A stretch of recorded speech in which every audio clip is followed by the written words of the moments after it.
অসমতে সংঘটিত হৈছে এক আজব ঘটনা।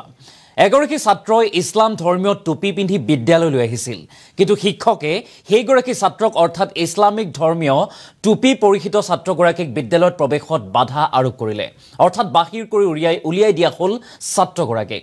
ছাত্ৰগৰাকীক বাহিৰ কৰি উলিয়াই দিয়াৰ পাছতেই উত্তপ্ত পৰিৱেশে বিৰাজ কৰিছে আৰু একাংশ লোকে এতিয়া সমগ্ৰ ঘটনাত গৰিহণা দিছে আৰু শিক্ষকৰ বিৰুদ্ধে গুৰুতৰ অভিযোগ উত্থাপন কৰি কৈছে যে সমগ্ৰ ইছলাম ধৰ্মটোকেই অপমান কৰিছে শিক্ষকে। আৰু লাহৰীঘাটত সংঘটিত হোৱা উক্ত ঘটনাই চাঞ্চল্যৰ সৃষ্টি কৰিছে। আমি সবিস্তাৰে খবৰটো লৈ অহাৰ চেষ্টা কৰিম।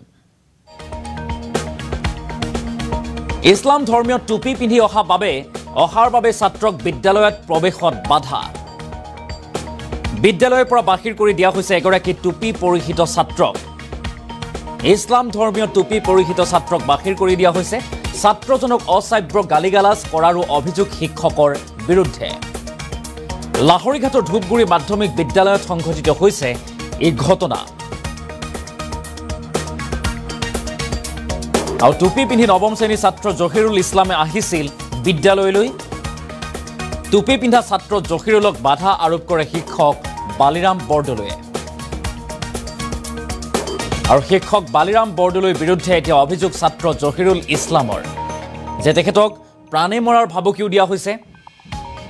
শিক্ষক বালিৰামে ছয়তানৰ ধৰ্মীয় টুপি পিন্ধা বুলি মন্তব্য কৰাৰ অভিযোগ উত্থাপন কৰিছে। ঘটনা সন্দৰ্ভত ছাত্ৰ মুক্তি সংগ্ৰাম সমিতিয়ে প্ৰতিক্ৰিয়া প্ৰকাশ কৰিছে। আৰু ছাত্ৰ মুক্তি সংগ্ৰাম সমিতিৰ প্ৰতিক্ৰিয়া যে শিক্ষকজনে সমগ্ৰ ইছলাম ধৰ্মাৱলম্বী লোকক অপমান কৰিছে। এই গুৰুতৰ অভিযোগ উত্থাপন কৰিছে শিক্ষক বালিৰাম বৰদলৈৰ বিৰুদ্ধে। আৰু শিক্ষকগৰাকীৰ বিৰুদ্ধে ব্যৱস্থা গ্ৰহণৰো দাবী উত্থাপন কৰিছে এতিয়া কৃষক মুক্তি সংগ্ৰাম সমিতিয়ে।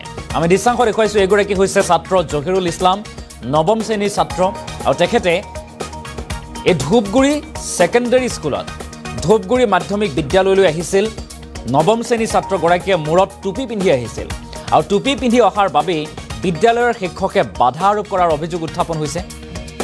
আৰু বাধা আৰোপ কৰাৰ সমান্তৰালভাৱে শিক্ষকগৰাকীয়ে অশ্লীল গালিগালাজ কৰাৰো গুৰুতৰ অভিযোগ উত্থাপন কৰিছে।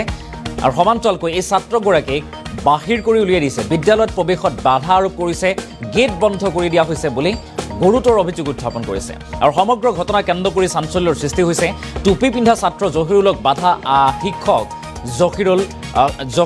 জহিৰুল ইছলাম নামৰ এই ছাত্ৰগৰাকীয়ে শিক্ষকে বাধা আৰোপ কৰিছে। শিক্ষক বালিৰাম বৰদলৈৰ বিৰুদ্ধে গুৰুতৰ অভিযোগ উত্থাপন কৰিছে এই ছাত্ৰগৰাকীয়ে। আৰু লগতে সৰব হৈছে এতিয়া কৃষক মুক্তি সংগ্ৰাম সমিতি। কৃষক মুক্তি সংগ্ৰাম সমিতিয়ে গুৰুতৰ অভিযোগ উত্থাপন কৰি কৈছে যে শিক্ষকগৰাকীয়ে সমগ্ৰ ইছলাম ধৰ্মাৱলম্বী লোকসকলকেই অপমান কৰিছে। আমি ছাত্ৰগৰাকীৰ মন্তব্য আৰু সমান্তৰালভাৱে সংগঠনৰ কিছু মন্তব্য আছে, আমি মন্তব্য আগবঢ়োৱাৰ চেষ্টা কৰিম।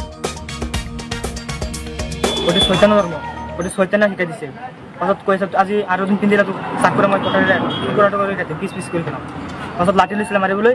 পাছত ধৰণী ছাৰে মাতিছে আমাক, হিন্দী ছাৰে মোক মাতি লৈছে। পাছত মই হিন্দী ছাৰৰ লগত গৈছোঁ।